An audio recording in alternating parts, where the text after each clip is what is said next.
Thank you, Javier. Appreciate the introduction. So, my name is Debu Purkayastha. I cover a bunch of our e-commerce products, all the e-commerce products that Google does. So, travel, finance, offers, wallet. I cover a lot of these. And in my previous life, I used to run the team in EMEA. And since I did the IT software acquisition, which has been an interesting experience going through that deal for various reasons, because it's totally been the driver behind our Google Travel product. As you've seen, some of the products that have come out, the Flight Search and the Hotel Finder product, which we launched, has been a lot of this comes straight out of the IT acquisition and obviously our also. So it's a fairly broad topic that we're going to talk about, the future of online travel. So I'm going to keep it grounded. I'm not going to be talking about a future where maybe I'll have an implanted chip in my brain which can read my emotions and suggest travel or whatever it is. I'm going to avoid all that, and I'm going to keep it fairly grounded. And we're going to fundamentally cover 4 areas. One is the impact of social networking tools on travel, the impact of the Offers product, the Google Offers or a Groupon-like model on possible uses in the travel space. The third one is purely the experiential part of travel. Travel today is fundamentally a very execution-oriented business. That means you and I need to decide where we want to go, and based on that, we go and book, which is execution. What if it could be a little broader than that? That means one could suggest options, and based on that, drive. And the fourth is just a use of technology like dynamic packaging engines or the new wallet technologies like NFC chips on your phones. Could that have an impact? And I have John from Budget Places and Omri from easytobook, and they're going to be talking, and they'll introduce themselves now. Okay, thank you, Debu. Before we came on, Debu said, "Do you speak Spanish?" And I said, "Yeah," without any accent at all. So he didn't believe me, and he asked if I could say a few words in Spanish. And you'll notice my accent, pero soy John de Barcelona, soy originalmente de California. Budget Places es la compañía que dirijo. Somos unos 80 personas en Barcelona. Nuestro modelo como OTA es estar 100% enfocado en hoteles, hostales, apartamentos y bed and breakfast, 4 tipos de alojamientos en el sector de valor por dinero. O sea, siendo más claro, nuestro objetivo es estar, ofrecer, agregar todos los sitios que están unos 20% por debajo del ADR of that city, right? So we focus on that sector, getting value for money accommodations. We have about 7,000 directly contracted hotels that we work with. About 20% of them are in Spain, and about 20% of our booking customers are in Spain. The rest is primarily Western Europe, and we're starting now to try to become active in the United States, principally on the East Coast. Very quickly, sort of our philosophy, and it was mentioned earlier by Thierry from Air France, is that we are a distributor, and we see that as a privilege. Hoteliers give us the right to distribute their rooms, and we very much try to understand that. We don't see it as a derecho adquirido. So the model with which we do that, we think is a bit more hotelier friendly, and we try to basically add value to the 2 sides of the equation. On the one hand, help hoteliers who fit that criteria. They could be chains, they could be independent pymes, small 40, 50 room places, basically sell their rooms at a fair price and maximize their yield. That's one of our, basically our first intention. And the second intention is to try to be a category killer, try to offer on one easy, simple website all of these kind of places where people save money. And we think that there's a big market for rooms that are 65, 70 euros off the Castellana, or in Belgravia, in London, or in Harlem, in New York, where in some of these cities the ADR, the average daily rate, is $325 in New York, for example. we see that there's value to be able to aggregate and try to do that. Okay, so that's us. Thank you. Hi, Omri Amir from easytobook. Unfortunately, no Spanish from my side. We are a bit different than John's company. We try to integrate many inventory partners and normalize the data, a bit what Google does on the hotel finder side. We have also our own direct contracted hotels. That's on top of all the hotels that we together synchronize and making it a normalized product which you can book online. We are about 70 people, and 30 of those 70 people are online marketeers and developers, mainly developers. And that gives a little bit of the scope of our company and who we are. Our focus is mainly on integrations, so trying to integrate as fast as possible to Hotel Finder, trying to move as fast as possible into new areas as within AdWords or any kind of things like Hotels Combined or Kayak. I think we did the integration to Hotel Finder over the weekend in 1.5 days. But it is a changing market, and we believe that trying to make the user and the product for the user as good as possible is the key aspect of the coming future, and where we will talk about today. And I would like to hear a lot of input from the hotels, and especially from the hotels chains, on how they are going to look at Hotel Finder or at all kind of products that Google is starting to launch on a daily basis almost. Thank you, guys. Apparently your mics are working, mine is not. So I'm going to hang on to this. So one other suggestion, anybody wants to ask questions, feel free to ask in Spanish or in English. It doesn't matter. John's kindly agreed to translate. And I would... No accent. And I would love to hear, obviously, questions, especially on the airspace or from hotel chains or from cars, because, you know, what we're talking about out here could be a little too specific otherwise. So first question, which I'm really very interested in, so all these plethora of social networking tools, Google+, Facebook, Twitter, are they of any use for your business? Do you find them useful? Do you end up using them much, or you think they just overhyped?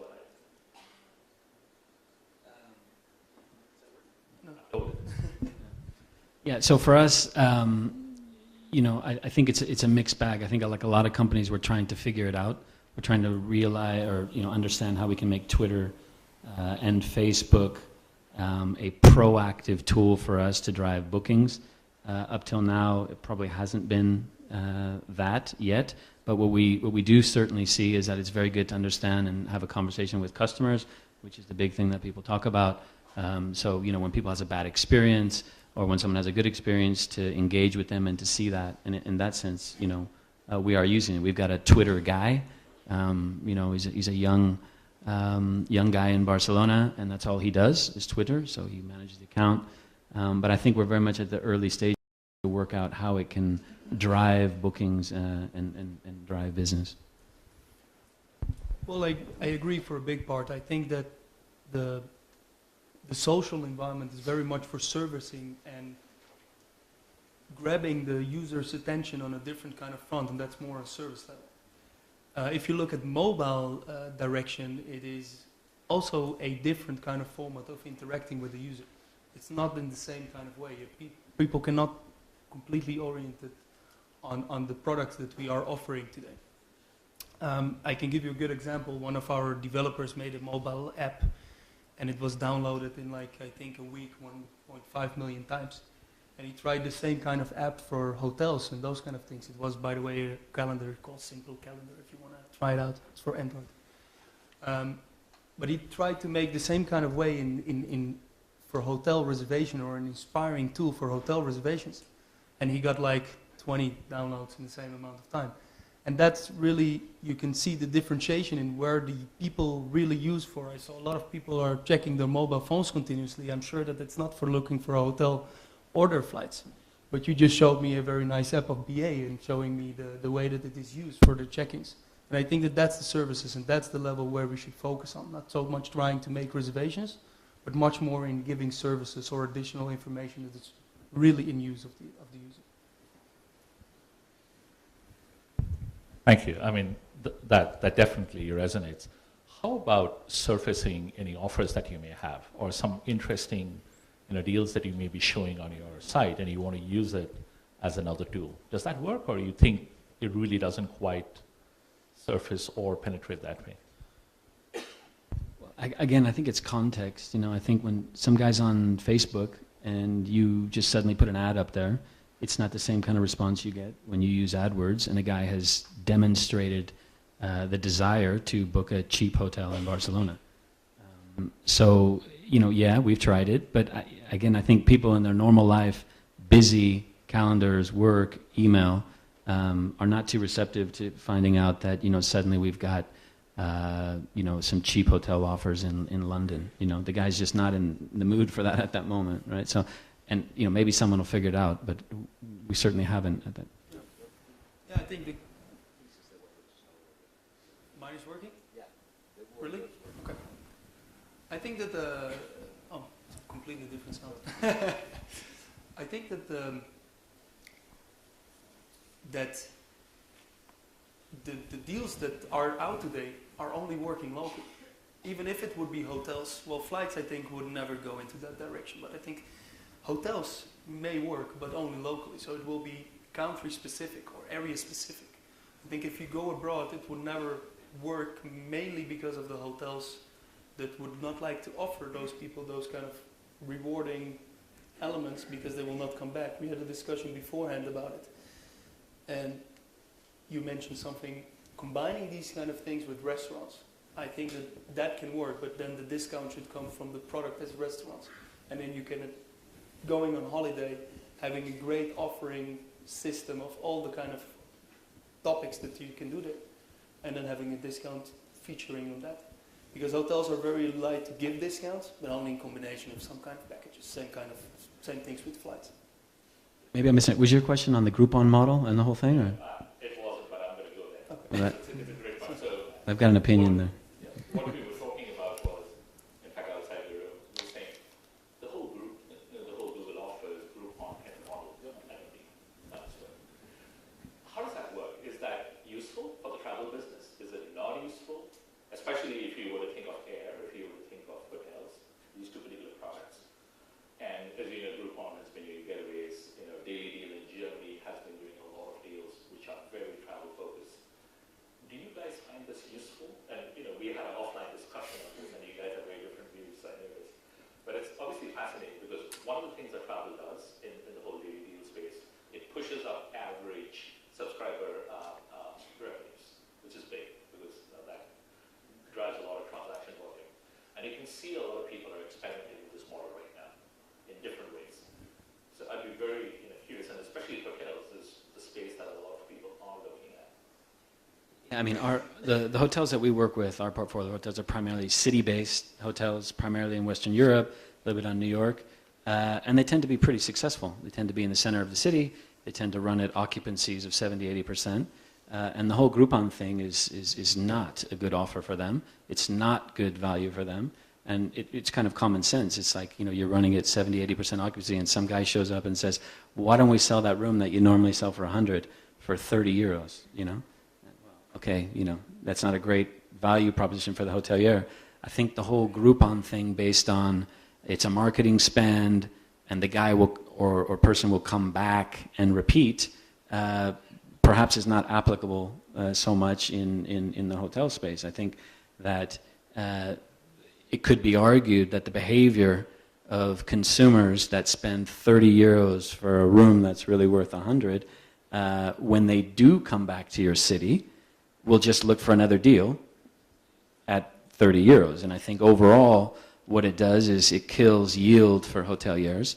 I think we heard, again earlier, Thierry from Air France talking about margin pressure, trying to make money. I think you hear that from hoteliers as well, that distributors, in some cases take an unfair portion of the total amount. And I think that, at least in my company, we try to focus on driving more bookings, driving more business, and increasing yield, rather than something which I think is a pretty low value added issue for a hotelier. I think another thing is if it is a 5-star resort, extremely seasonal demand, and you're at 10, 20% occupancy, then you might want to try it. But so one suggestion: let's use the word offers to describe instead of maybe company names. Well, maybe we can ask the audience a question in regards to who's using that kind of strategy to promote themselves. Is there any hotelier or chain that is trying to bring in that kind of traveler? You are?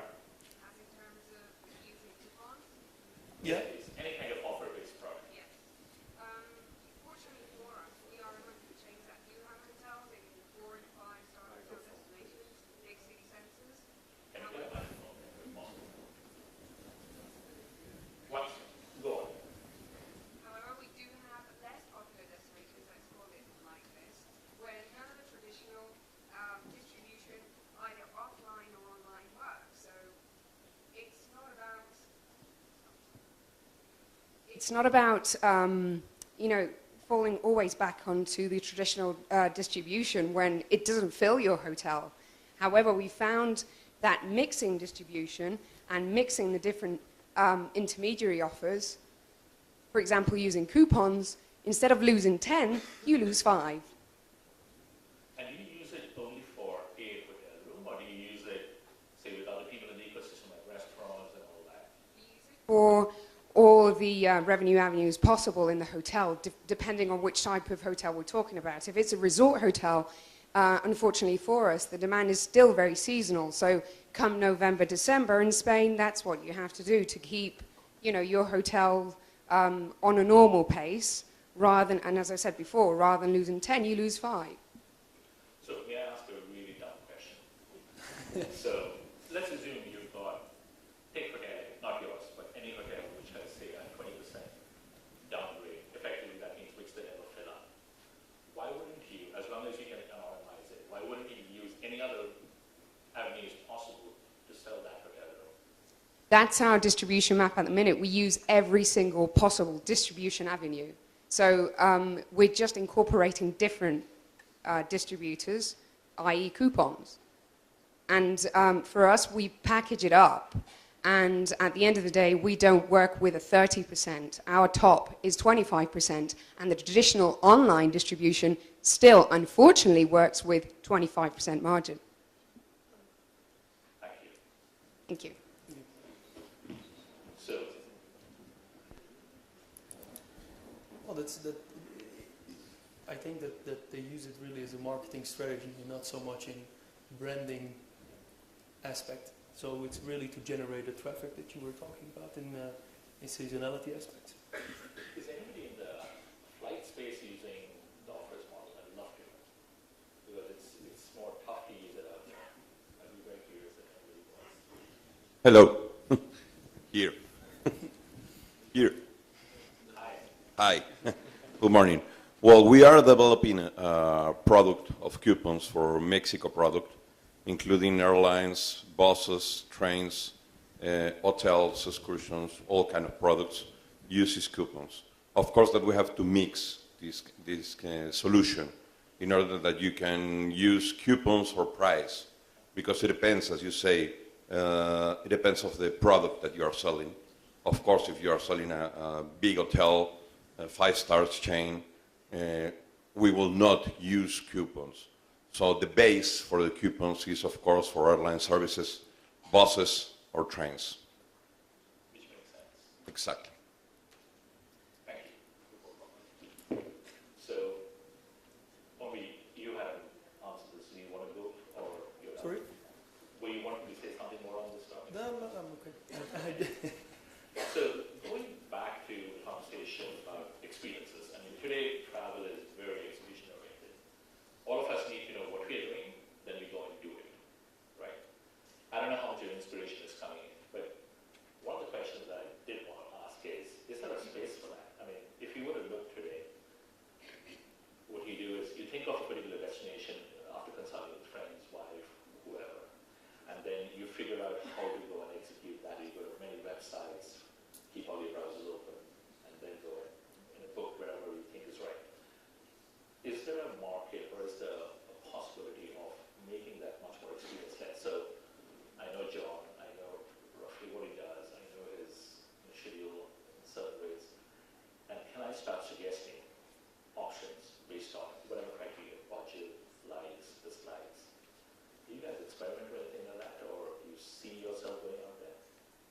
So we're not experimenting with something like that. I mean, we try to be good at one thing, which is when the user knows exactly what they want to do, which is they want a good value hotel in Berlin or Barcelona or London. We try to give them that. So in our case, no. Now, to answer your question, I think there is probably room for that. I personally always try to think about when you hear about these recommendation engines, and I personally don't see it. I think a lot of people have what they have is a lack of time, not a lack of thing. I don't think there's a lot of people sitting around saying, I have money and I have time and I don't know where to go.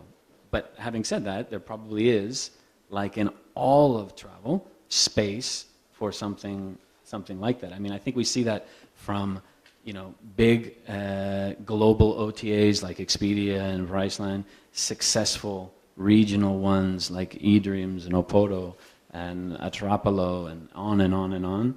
In Germany, Holiday Check, probably bigger than TripAdvisor. So it's a massive, massive market, travel. I don't think it's a winner-take-all market like search is. So there's probably not, Google won that, so there's probably not an equal amount of people over at the Yahoo conference or the Bing conference. But travel is varied, and there is room for all kinds of different models, and it's good news. I think you'll see more innovation and more people trying to do things like that. I think my final point would be, for that to work, I think we have to make it easier for people to buy. And so things like packaging up the cheap flight with the room or with something after the hotel, like a restaurant or a shopping experience, with a one-click sort of Amazon-type easiness of buying. I think that makes a lot of sense and probably has a future. I don't think we see that yet, though. Well, I think that I believe very much in that kind of atmosphere around a product. If you look at if you would go to a travel agent, to a traditional travel agent, they would not ask you with how many people you're going. They would ask with who. And that's a very specific reason, because it has an emotional reason. Are you going on holiday with your girlfriend, with your wife, or a group of friends, or for business? It has a specific emotional reason, and there is a specific match for that. If websites would do a very simple job of telling you, well, this area is a touristic area in the city, this area is for youngsters until 25, and this area is for romantic couples, then you would give additional value to the user, instead of giving him all kind of difficulties in filtering that out. On points of interest or near Central Park, what we just heard, well, I know Central Park, I just don't know if that's the right area for my emotional state at that time. So I think if websites would make the differentiation and try to focus on the what, so what kind of emotion are you going to? Where in the city? Because I don't so specifically believe that you go somewhere completely different based on your budget. I think you have an idea. When are you going? Because people are quite flexible in travel, especially in holiday travel, right? We have a lot of data. We actually know when it's cheaper to travel. Flights do it already for a very long time. We don't still do it. That's quite crazy. And the last one is how much, right? It's very important for people to know if they are getting ripped off or not. Let's say it was cheating called. But I think that those four elements are very important in the user's orientation of what to choose.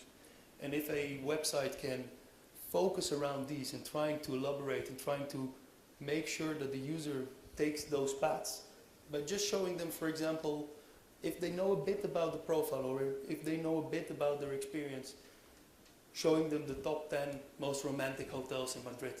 Well, that would help me if I would go with my girlfriend, right? Or this is the area where you need to stay if you want to go and have a lot of fun. Those kind of things, I think, really added value content is the things that we as OTAs can add value to. That's something also we are going to focus on in 2012, in bringing those values to the user, making it really helpful instead of giving them no limited amount of options. I think that's a really good point. So, what do you find difficult in doing that? Is it data? Is it access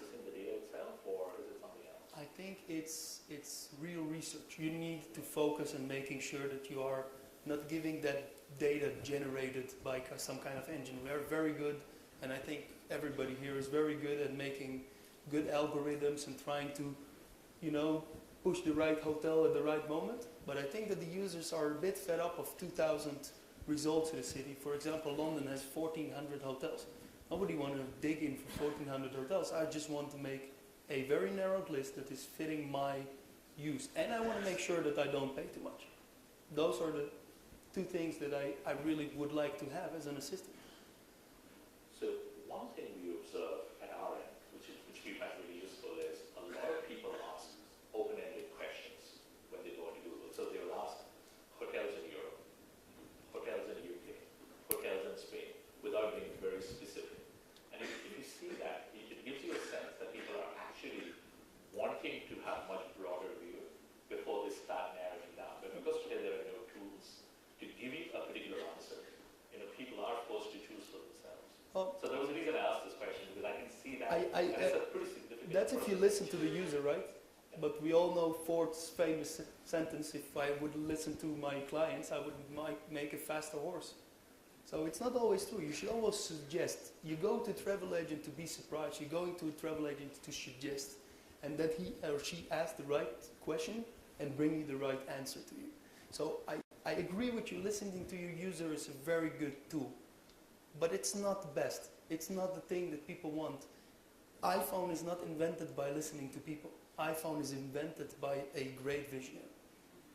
That's how iPhone is invented. So let's go further down there. Okay, good. So what we are effectively saying is the user is, listening to the user is good for certain things. The emotional part, the softer part. Usability. But don't ask them to design it, because they're not good at designing what they really want. I think helping them, looking at what they really want, so not asking or not looking only at a fragmented data that is a user interface and trying to interrupt that with or interpret that with data analysis, but really listen to the user.